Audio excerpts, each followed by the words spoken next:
What's up everyone, John Rettinger here with the review for you of the iRobot Roomba 560, also known as the vacuum cleaning robot. I gotta say, I love the Roomba. Now there are a couple reasons that I love it, solely just from a geek factor and a tech nut. It's pretty freaking cool to have a robot do your vacuuming. When you just want to get your geek on or have your friends come over and hit the vacuum, it's really cool to see it in action. It's not the best vacuum in the world. Certainly getting one of those handhelds and that you're going to go through the carpet place by place is going to do a better job vacuuming.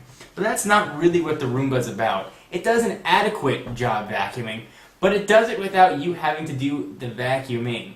So that may make me sound a little bit on the lazy side. I'm not too lazy to vacuum by any stretch of the imagination. I just think it's freaking cool. So the Roomba, what it does, and I'm going to show you the back of it. You can see it's got these two brushes, one here, and as it goes around, it just sucks up and vacuums. It's got a filter and a tray, and it's got another brush that pulls up your debris. Now, I will say using the Roomba is not like using another vacuum. Maybe you have to clean at the end of every use or clean it once a week. The Roomba is a little bit high maintenance. I've got a cat. My cat sheds a lot, like I showed you guys during my unboxing or even during my demonstration of the Roomba. So there's a decent amount of cat hair on my floor, no matter how much I brush her or how much I vacuum. And cat hair, and if you have a lot of dust and debris, it's going to get caught in the bristles, and you're going to constantly get the doo-doo-doo-doo, please clean Roomba's brushes. And that's because this thing talks to you.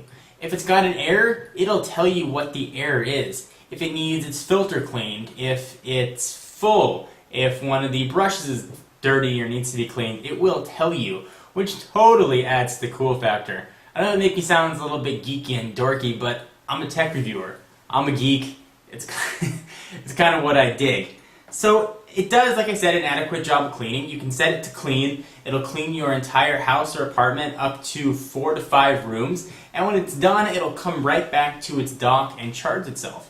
It does come with 2 virtual walls, so you can keep it confined to a space, or you can set it to route into other rooms. I will say that it does go randomly, so it takes a while to go across the whole room, but if you leave it, and assuming you don't get a warning or an error message, it will get your whole floor. I don't have the largest apartment in the world. You guys may have seen it during my unboxing, but it does clean my entire place in about 25 minutes, so figure that's probably about an average per room. It's got a spot mode, so if there's a particularly dirty spot on your floor, you hit spot, kind of spins around, sort of a seashell pattern, Fibonacci if you will, and it'll clean that particular area. It lets you know when there's a dirty area as well. There's a blue light that'll glow on top to let you know it's hit a dirty spot, and when it's done, it'll just keep going on its way. All this sort of geek fun robot action does come at a steep price. The iRobot Roomba 560 is going to run you a whopping, looking at the computer screen, $379. So $380 will get you the full iRobot Roomba with the 2 virtual walls, an extra filter, and an extra storage piece. In my mind, it's a worthwhile price to pay.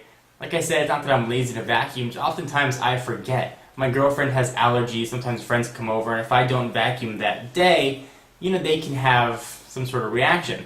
So I can set the Roomba, in fact I do set it, to vacuum every day while I'm gone.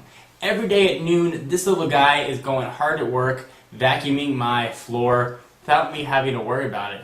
And it's a little piece of modern luxury. Certainly it's not a necessity. I could just easily use a regular vacuum, and sometimes I do. But the Roomba is just cool to have a robot go and vacuum your floor.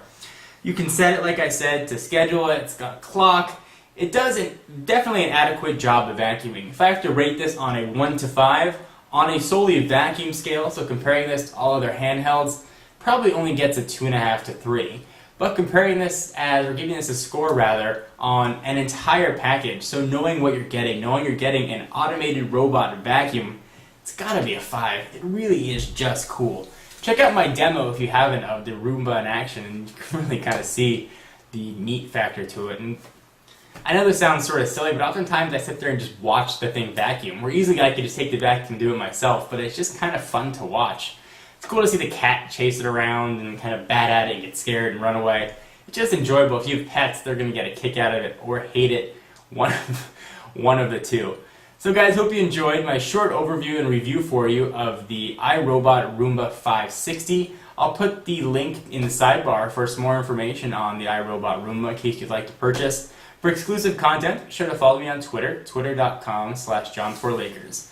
I'm off to go vacuum, and by vacuum, I mean push clean and watch some TV. See you in the next video. Bye-bye.